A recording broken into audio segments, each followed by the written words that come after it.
Posso continuar? Pode. Então, tá. Podemos. Então, vamos lá. Não lembro quem perguntou, mas, por exemplo, então, se está inativa no esmalte, né, e não tem cavidade, eu não preciso restaurar.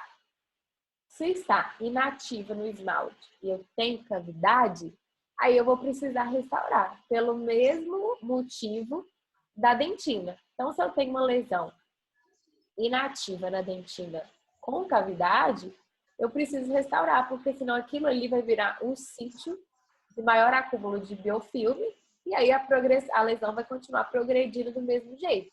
Porque se o paciente não consegue higienizar uma superfície lisa, uma superfície íntegra, imagina numa superfície que eu tenho uma cavidade que eu tenho maior acúmulo de biofilme.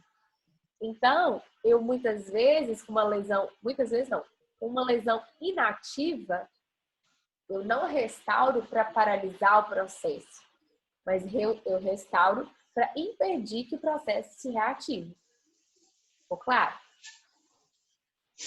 Vamos ver a pergunta aqui.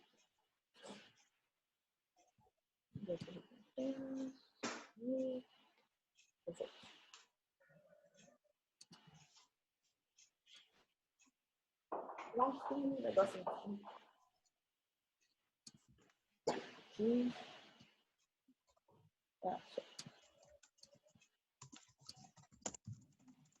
Já começou? Não, mas só estava terminando a resposta do outro. Na hora que eu ia te falar assim, a aula vai acabar em 1 minuto, o vídeo fechou. Ó, a Gisela perguntou. Nossa, essa foto é linda. Essa foto desse dente aí é linda, hein? Linda, não é? É muito linda essa foto. É da capa do livro. Isso aí é polarização? É muito linda essa foto. Ó, a Gisela perguntou. Então, quando há uma mancha enegrecida na fissura do dente, né? Não é necessariamente a cárie que está ativa, ela pode estar inativa? Com certeza, né? Vou te mostrar, vou voltar o slide ali para te mostrar. E a Flávia perguntou, na dentina, quanto que precisa restaurar? Só com cavidade? Não, né?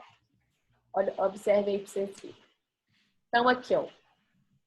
Quando eu tenho... Aqui não vai ter. Deixa eu ver se eu tenho um aqui. Um dente aqui. Aqui, ó. Vamos ver se aqui não vai vir. Mas acho que dá para explicar. Tá vendo que esse dente aqui tem uns sulcos escurecidos, né? Esse dente aqui não serve do exemplo, porque eu já tenho cavidade.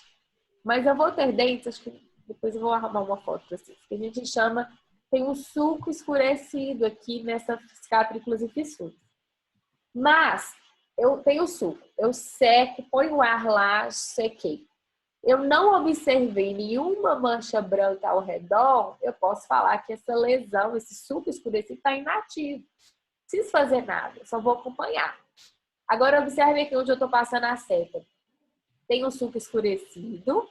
E aqui ao em volta, apesar da foto não estar muito maravilhosa, vocês conseguem observar um sombreamento, uma área mais esbranquiçada e por baixo você parece até consegue ver como se tivesse um esmalte socavado aqui. Isso é característica de atividade da lesão. Então, isso aqui não tem jeito, né? Observem aqui também, eu tenho um sulco escurecido e aqui, ó, eu tenho uma lesão mais esbranquiçada, uma região mais esbranquiçada, ou seja, eu tenho o sulco escurecido ativo aqui. Deixa eu ver aqui.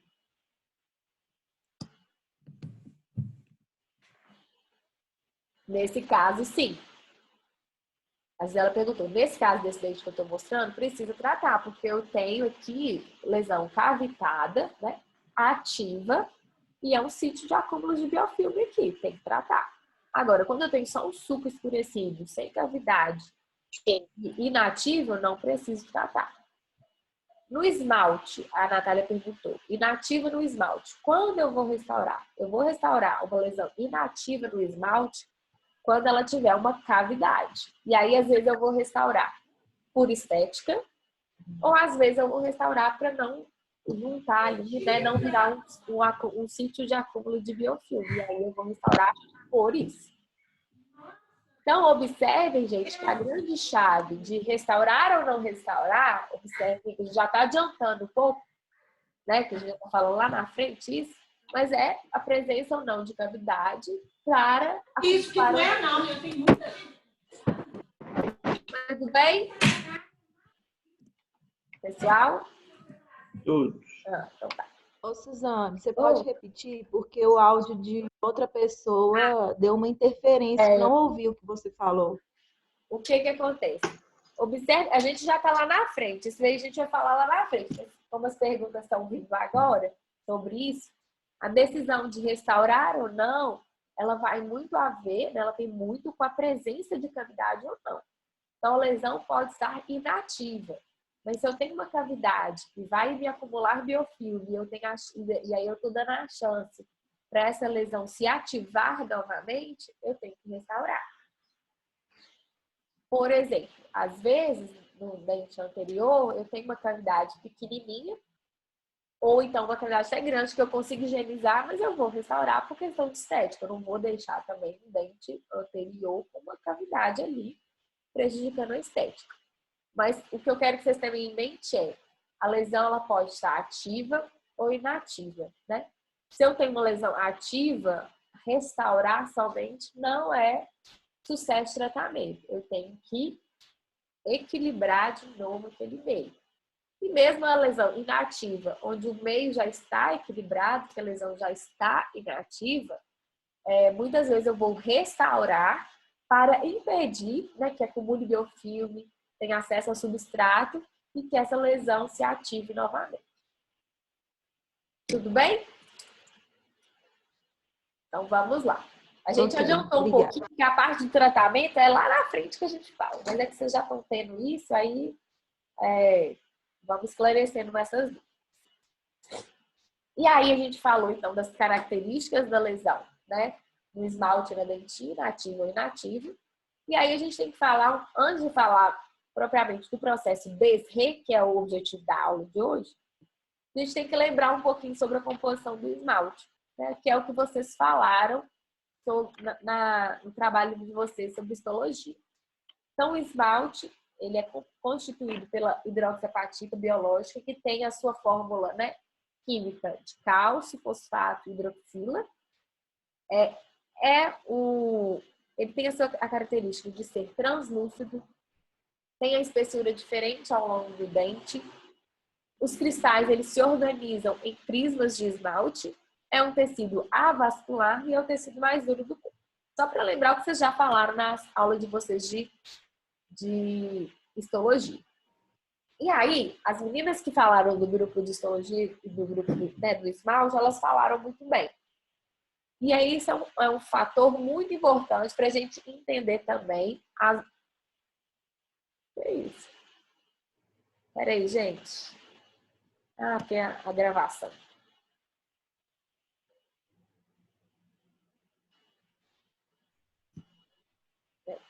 Para a gente entender também as zonas da lesão do esmalte, que está todo mundo perguntando. O esmalte, quando ele está sendo formado lá, lembram que as meninas falaram que ele se forma, ele passa por 5 fases de formação, né? Que podem ser divididas em uma fase de formação da matriz no esmalte, né? Então, o ameloblasto vai lá e deposita proteínas. E no segundo momento, essas proteínas, elas vão ser substituídas, elas serão mineralizadas. Então, essa estrutura vai perder água e o que era proteína vai virar uma estrutura mineral. E essa parte a gente chama de fase de maturação. Então, os cristais vão se maturando, eles vão se formando, né? E isso a gente chama de maturação pré-eruptiva, que o esmalte sofre. Então, primeiro, o ameloblasto vai lá e deposita uma matriz proteica. Essa matriz proteica, depois, ela perde água e ela se torna mineralizada. E aí, isso chama a maturação pré-eruptiva. Então, antes ele erupcionar na cavidade bucal, ele sofre essa maturação pré-eruptiva. E aí, ele é coberto por um epitélio e ele fica lá esperando o momento de erupcionar. Vai chegar o momento que ele vai erupcionar, então ele começa seu trajeto, né, de erupção. A partir do momento que ele rompe na cavidade bucal, né? Esse epitélio sai, ele expõe toda a estrutura, o esmalte, à cavidade bucal. O que acontece? O dente, quando ele erupciona na cavidade bucal, ele não está com seu 96,9% de mineral, né? De hidroxapatita. Ele está um pouco menos. E ao longo do tempo, esse esmalte ele também vai sofrer maturações pós-eruptivas. E o que são essas maturações pós-eruptivas? Elas são a combinação, na verdade, do processo de des- e remineralização, né? Então, o dente, igual eu falei com vocês, o processo de des e re, ele acontece de maneira frequente o tempo inteiro, né? Em equilíbrio. Mesmo quando eu não tenho doença, a desmineralização e a remineralização está acontecendo. Então, essa des e re, a gente chama isso de desafio cariogênico. Então, o dente, ele sofre diversos desafios cariogênicos em equilíbrio, né? Sem ter doença.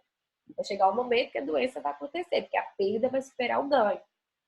Mas então, esse dente que erupcionou na cavidade bucal, ele vai sofrer essas modificações constantes, porque ele vai estar exposto a desafios mecânicos e químicos, ou seja, a des e a re, e principalmente por acúmulo de biofilme e tudo mais. Vou ler as perguntas, só terminar o raciocínio aqui.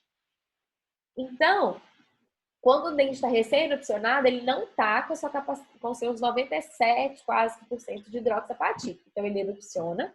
E aí, ele vai sofrer diversos desafios cariogênicos. Ele vai sofrer diversas des e re. E aí, esses diversos desafios vão fazer com que, principalmente, se tiver flúor, né, no meio, essa camada externa, essa superfície do esmalte, ela vai ser incorporada mais minerais ali e vai formar uma superfície muito mais dura.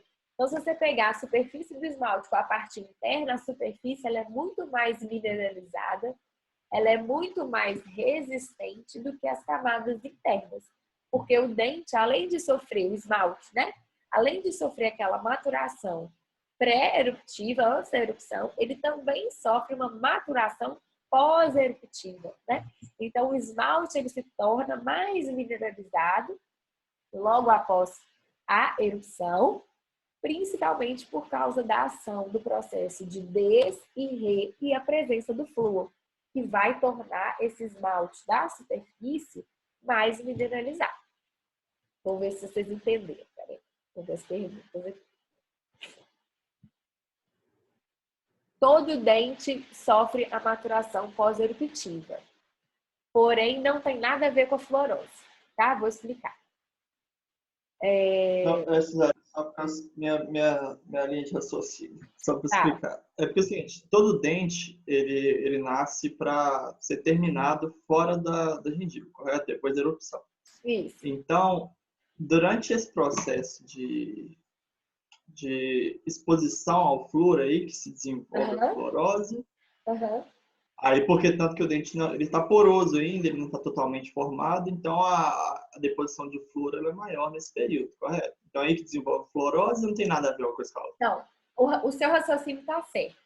Só que a fluorose ela é formada quando eu tenho uma incorporação de flúor grande durante a época de maturação pré-eruptiva e não pós-eruptiva. O seu raciocínio não está certo. Mas a fluorose ela só vai acontecer quando eu tenho incorporação de flúor na fase de maturação pré-eruptiva e não pós-eruptiva. Tá, muito obrigado. Gente, vocês conseguiram entender essa maturação pós-eruptiva? Isso é muito importante que vocês entendam. Entenderam todo mundo ou não? Dá um joia, assim, não, tá beleza. E aí, pessoal, olha que vocês não ouviram falar isso, porque isso já é um pensamento que já não se falava mais. Mas quando eu estava na faculdade, os professores falavam assim, se o paciente não teve cárie até mais ou menos os 18, 20 anos, dificilmente ele vai ter. Porque eles acreditavam que essa maturação pós-eruptiva ela era suficiente para barrar o processo. É claro que isso não é verdade, né? O paciente pode ter formação de lesão de cárie com 30, 40, 50, tanto faz. Né? Se o processo de perda superar o de ganho, vai ter. Mas, de uma certa maneira, não está errado esse pensamento. O que acontece é que ao longo do tempo, o esmalte ele vai se tornando mais mineralizado do que quando ele erupcionou na cavidade bucal, porque ele vai sofrer essas maturações pós-eruptivas. E é por isso, gente, que o dente, quando ele vem na boca, quando ele nasce, principalmente o primeiro molar permanente, vocês já aprenderam, nasce mais ou menos com quantos anos? Mais ou menos aos 6 anos, né? Então, todo dente que está vindo, ele está erupcionando. Então, por exemplo, quando a criança já está vindo para dentição permanente. Então, o primeiro molar permanente, os pré-molares, né? Então, eles são dentes que são mais... É um momento em que o dente está mais suscetível, né, a sofrer o processo, né, de lesão cariosa. Porque é o dente que, por 2 motivos. Primeiro, que ele ainda não sofreu essa maturação pós-eruptiva. Então, vamos dizer, ele está menos mineralizado, menos resistente às dissoluções ácidas. E segundo, que aquele dente, como ele está irrompendo ainda, fica uma dificuldade de higienizar. Então, dentes que estão em erupção são dentes que têm uma chance maior de ter cárie. Então, são dentes que a gente tem que tomar um cuidado maior. Tem 2 perguntas aqui.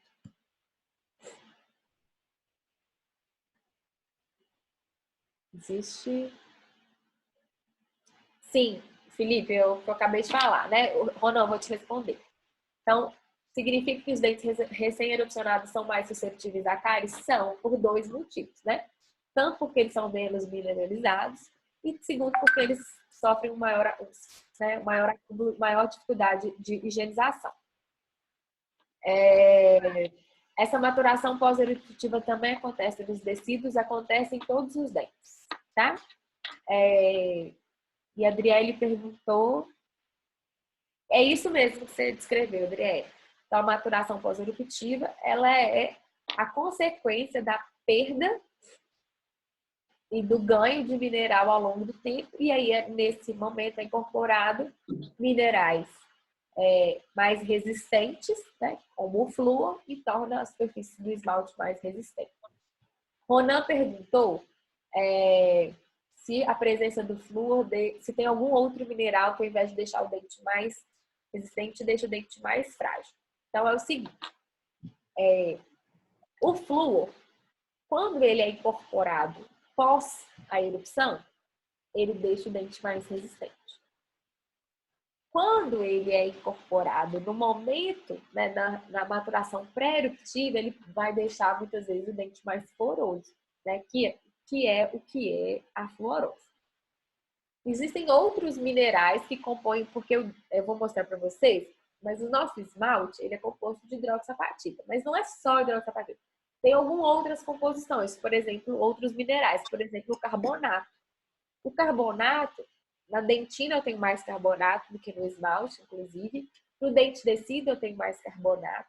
Então, são minerais que são menos resistentes do que a hidroxapatita. E aí, quando eles são incorporados, eu tenho um esmalte menos resistente. Mas isso não acontece em situações normais, é mais difícil acontecer. Na presença do flúor, sim, a gente vai falar sobre o flúor, não vou me adiantar, não, senão eu vou explicar e vocês não vão entender. Daqui a pouco eu falo do flúor, tá? Então, gente, as maturações pós-eruptivas, elas deixam, né, ela faz com que o dente se torne mais resistente, principalmente pela presença do flúor, né, que é incorporado naquela superfície. Tem um outro episódio, um outro momento que ele é muito importante durante a erupção dentária, principalmente a erupção dentária no dente tecido. Que lá na frente vocês vão entender por que ela é tão importante quando a gente for falar sobre a dieta. Tem um período que a gente chama de janela de infectividade. O que é essa janela de infectividade? A criança, quando o bebê nasce, ele está estéril, não é? Quando ele está lá dentro da barriga da mãe, é um ambiente estéril. Quando ele passa pelo canal vaginal, ele já começa a ter a colonização de micro-organismos, né? E na cavidade bucal da mesma maneira. Porém, E aí, essa transmissão dos micro-organismos, ela acontece de maneira natural, através da mãe, pelos micro-organismos da mãe, mas também pelo ambiente, né? Pelas pessoas que essa criança mais convive, né? Pelo que ela leva na boca. Então, essa transmissão de micro-organismos vai acontecer.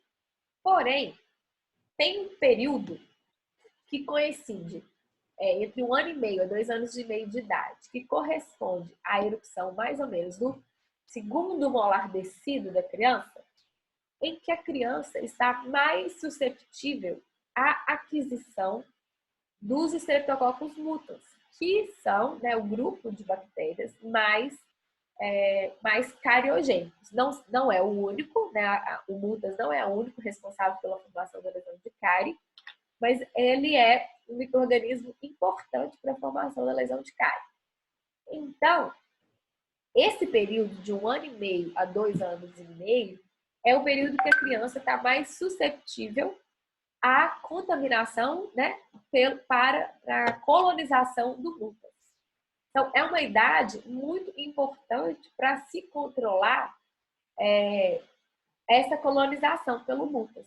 E aí já tem vários estudos, pessoal, que mostram que se eu não tenho essa colonização precoce do mutas até os 2 anos e meio, a criança ela vai apresentar ao longo da vida uma menor chance de ter cárie. E isso é muito importante, né? Isso vai influenciar diretamente. E aqui já vou falar, mas a gente vai entender isso mais para frente. E aí, por isso que nesse momento é tão importante que a criança não tenha nenhum contato com açúcar. Por quê? Se eu já tenho um período que eu tenho mais chance de colonização pelo mutas, se eu dou alimento para que ele se reproduza, isso, né, vira tipo, estou jogando gasolina no fogo, entendeu? Então, assim, nesse momento, já é o momento de maior chance de aquisição do mutas. Se eu dou combustível, né, se eu dou açúcar para essa criança, esse mutas que está sendo adquirido, ele vai se reproduzir muito mais e essa criança vai crescer, né, com uma contagem bacteriana muito maior e também com uma suscetibilidade à cárie muito maior. Entenderam essa parte?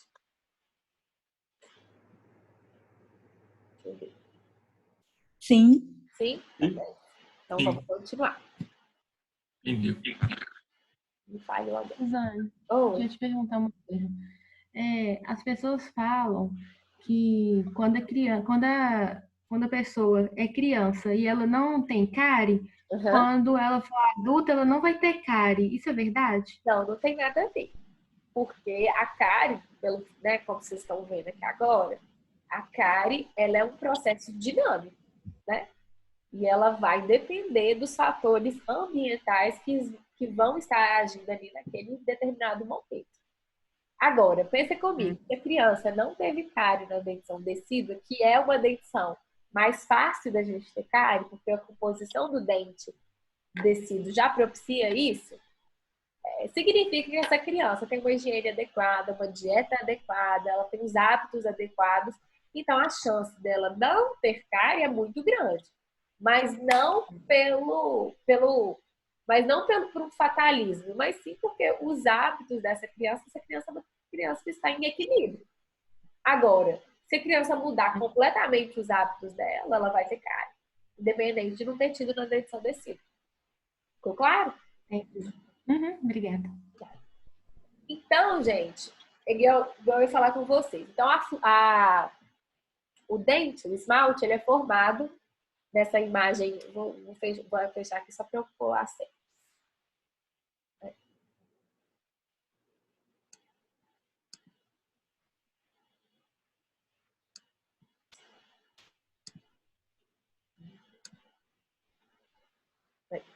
Então, o dente ele é formado, né, por o esmalte, por cristais de hidroxiapatita, que se organizam em estruturas parecendo esse cilindro. Então, em cada vértice, né, eu tenho uma subunidade de hidroxiapatita ali. O esmalte dos dentes decíduos, ele, igual as meninas mesmo falaram na apresentação delas, ele tem uma característica de ser um esmalte com menos prismas, ou seja, ele é um esmalte, quando eu tenho um esmalte que não tem menos prismas, que não está se organizado em prismas da mesma maneira, ele é menos resistente, ele é menos duro, né? Porque o prisma é o que dá essa dureza do esmalte, essa organização em prismas é que dá essa dureza e resistência do esmalte. Então, por exemplo, o dente decido, ele tem menos esmalte prismático, ele tem mais esmalte aprismático, então ele já é menos duro. E ele também tem em sua composição o carbonato, né? E muitas vezes o carbonato ele entra aqui no lugar do cálcio, né? E ele forma uma estrutura, um mineral menos resistente também. Na dentina, né, nós temos também hidroxala, que também é composta por hidroxapatita, né, por 70% de hidroxapatita, mas ela também tem muito mais carbonato, e por isso que ela é muito menos dura e muito menos resistente do que o esmalte, muito mais flexível, que é a característica da dentina. Observem nessa figura de baixo, é a fluoropatita, que é o composto formado quando eu tenho flúor, né? Então, quando eu tenho o flúor, muitas vezes o flúor ele vai entrar aqui na composição dessa hidroxapatita, né? E vai formar a fluoropatita, que é uma estrutura, inclusive, muito mais dura, muito mais resistente do que a própria hidroxapatita. Então, quando eu tenho a presença do flúor, né, no momento pós-eruptivo, né, ele vai formar um composto com esmalte, que é um composto mais duro e mais resistente do que a hidroxapatita, que é a fluoropatita. Ficou claro? Sim? Então tá. Ação. Já a dentina, a gente já falou. A dentina, ela tem mais o quê? Que fica meio resistente? Carbonato. Isso, Que é um mineral também. E aí, só que na sua composição, ele é menos resistente do que a hidroxapatita, né? Ele forma um composto menos resistente. Por isso que a dentina também, né? Além dela ter somente 70% de hidroxapatita, ela ter mais, né, fibras colágenas e tudo mais, ela é menos resistente do que o esmalte. Então, só para lembrar o que as meninas falaram, né, da dentina. Então, a dentina ela é menos mineralizada, ela tem mais carbonato na composição, ela tem mais matéria orgânica, ela tem mais água, né? Lembra do que eu falei com vocês da junção amelodentinária, na jade, né? Que o que liga a outra ali, na verdade, é um espaço com a presença de líquido. Ela tem sua estrutura tubular, ela que confere a cor do dente, porque o esmalte ele é translúcido, e ela que vai transmitir a sensibilidade, porque, né, os prolongamentos do odontoblasto vão levar as informações de sensibilidade térmica, mecânica para a boca. E observem para vocês verem, quando eu pedi para vocês lerem o capítulo, porque essa é uma partezinha mais chatinha de entender mesmo. Vou deixar a reunião finalizar, vou terminar de falar essa parte. Aí vocês querem dar um intervalinho de 20 minutos? Me respondem aí. Por mim, pode continuar. Também pode continuar. Também pode continuar. Então, eu vou falar, a reunião vai acabar, eu vou mandar outro link para o Patrick, tá? E aí a gente continua. Deixa eu só fechar isso aqui. Ok. Então, observem nessa tabela que vocês devem ter lido no capítulo. E por isso que eu pedi para ler, porque é um pouquinho chatinho de entender. Então, aí está escrito os minerais, né? Que é a hidroxapatita. Que é a hidroxapatita que a gente encontra no meio, né? Assim, não a biológica, né? Que a gente encontra no solo. A fluoropatita e a hidroxapatita biológica. O produto de solubilidade, que é esse KPS aí, nos indica o quanto esse mineral é solúvel na presença de ácido ou não. Então, observem que a fluoropatita ela tem um KPS maior, né, do que a hidroxapatita biológica e a hidroxapatita. Ou seja, é um mineral muito mais resistente à dissolução ácida do que a própria hidroxapatita. E a partir daqui você já começa a entender por que o flúor ele é tão importante. Porque ele vai formar um composto extremamente resistente, mais resistente, inclusive, do que a hidroxapatita quando ele estiver presente na cavidade bucal. E aí, para a gente entender o processo de desre, é importante que a gente entenda o conceito de pH crítico. Eu sei que vocês já leram no livro, né, no capítulo, vai ficar muito mais fácil de entender agora, mas o pH crítico é o pH que a partir do qual, abaixo dele, os fluidos bucais, eles vão se tornar mais subsaturados ou subsaturados em relação ao mineral do dente. Ou seja, é o ponto que a partir daquele ponto de pH, os minerais o dente vai começar a perder mineral, seja o esmalte ou seja a dentina. Então, observem esse gráfico. Eu adoro esse gráfico. Eu tenho aí, deixa eu fechar para poder usar. Então, eu tenho aqui o pH, né? E aqui o tempo. Observem que o pH crítico é aquele valor de pH que a partir do qual a desmineralização vai começar a acontecer. Então, eu tenho que, para o esmalte, que é o laranjinha, quando o pH atingir 5,5, a partir daqui, ó, dessa curva para baixo, a desmineralização ela já acontece. Então, o pH vai abaixando. Eu alimentei, fiz ingestão de sacarose, a bactéria fermentou, o pH começou a baixar, baixou. Quando chegou a 5,5, atingiu o pH crítico do esmalte, né? E aí eu comecei a perder mais mineral. Então, eu começo aqui a perder mineral. Já para a dentina, observe que esse pH crítico é muito maior, ou seja, é muito mais fácil desmineralizar a dentina. Eu preciso de uma redução de pH muito mais, muito mais sensível, né, do que para o esmalte. Então, se eu tenho uma redução do pH de 7 para mais ou menos 6,5, eu já começo a ter perda de mineral da dentina. Então, sabe aquele exemplo que eu dei? Não sei para quem me perguntou, né, por que eu tenho que restaurar cavidades em dentina? Então, pensem, pessoal, se eu tenho uma cavidade aberta, né, com exposição de dentina, eu preciso de uma leve redução no pH, já é capaz de começar a perder mineral da dentina. Então, eu tenho que proteger essa dentina, porque senão qualquer reduçãozinha, pensa, de pH, eu já começo a ter perda de mineral. E aí, esse gráfico, olha, eu gosto muito dele, porque vocês observem que isso acontece, ó, durante um tempo, né? Depois, por que esse gráfico, por que essa curva aqui, ela volta a subir? O que vocês acham?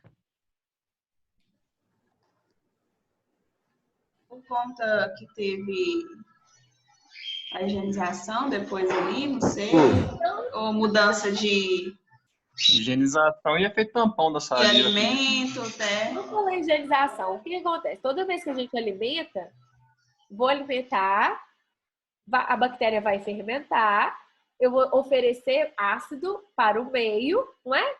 Só que depois de um certo tempo, né? Depois de um certo tempo, o que vai acontecer? Esse pH, principalmente pela capacidade de tampão da saliva, ele vai subir, né? Ele vai voltar ao normal, ao que é da cavidade bucal, ao 7. Então, independente de escovar o dente ou não, toda vez que eu alimentar, o pH vai abaixar e depois de um certo tempo, que normalmente decorre entre 20 a 30 minutos, o pH da cavidade bucal, ele vai voltar ao neutro, né? Vai voltar ao 7. E isso independe se eu escovar o dente ou não escovar o dente. Então, pH, eu alimentei.